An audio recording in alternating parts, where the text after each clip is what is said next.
Hey guys, so welcome back to the channel. In this tech tutorial video we're going to show you how you can rotate elements and components on your pages you create in the Penpot web designer. So let us dive into this.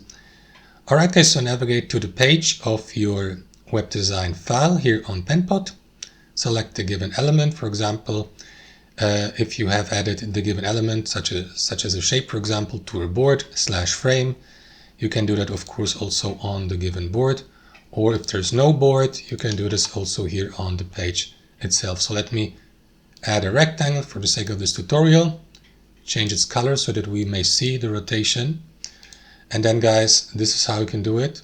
What you want to do is navigate to the design tab here to the right, and then you will see this rotation tab here, right? So you may enter a number here like, I don't know, 90 degrees, press enter.